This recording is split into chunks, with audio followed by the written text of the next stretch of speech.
Let me recognize the gentlelady from the Virgin Islands, Ms. Plaskett, to inquire. Thank you very much for the opportunity, and I want to thank you, Mr. Chairman, for having this hearing, for allowing us this opportunity in this space to have this discussion.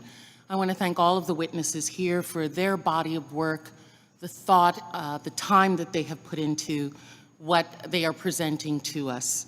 I have a line of questioning, but I'm a little troubled by some of the rhetoric that I'm hearing here. I don't think anybody wants to jump to the conclusion of racism. But if we do not acknowledge that many policies that this country has created had racist intents in them, and therefore consequences that are multi-generational, that is in itself ignorant. That is creating a fallacy about how great our country can be, how much greater our country can be. Not that it is not great now, but how much greater it can be.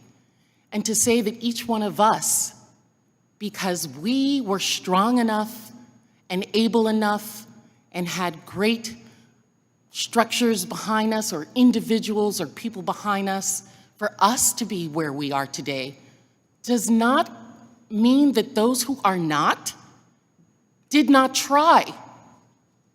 That is inappropriate and just downright, I don't even want to say the word, for the fact that we would think that because other people are unemployed, it's because they're lazy, or other people do not have the opportunities and have not done as much is because they don't want it, that they're relying on government. Come on.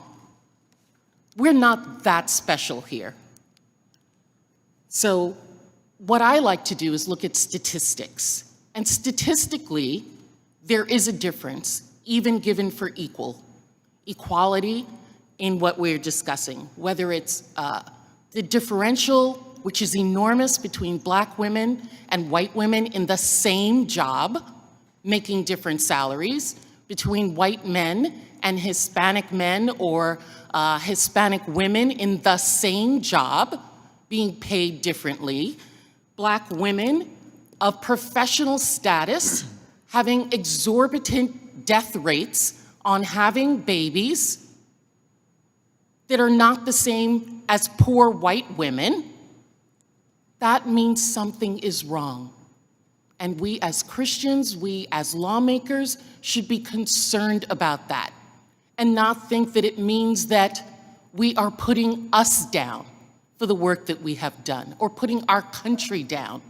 It means that we want to lift the tide for all of us so that we all can be better. It's not government interference versus government-sanctioned programs.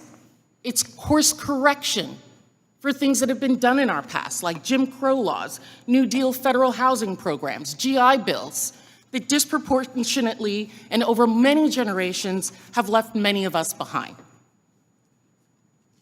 To any witness, I'm interested in the potential intergenerational impact of that inequality that has existed in our past, and unless we fix it, will continue. In particular, if low-income youth view upward income mobility as being out of reach, how might that affect their incentives in their own economic futures, such as completing high school or investing in in-demand skills and credentials? Dr. Rojas, do you have any opinion on that? Yeah, I think one of the things, thank you so much, Congresswoman, for the question.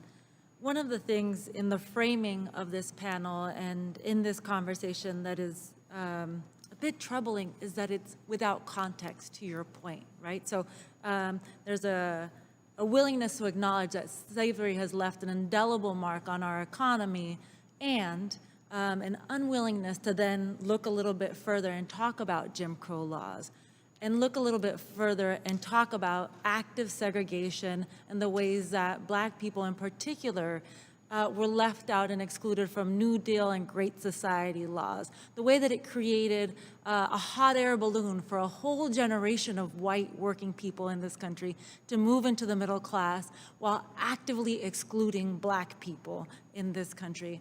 I think without being able to acknowledge the fact that we have lived more years with slavery as an institution than with years actually addressing slavery, unless we recognize the disparity in that time, we were going to always be living on this fault line.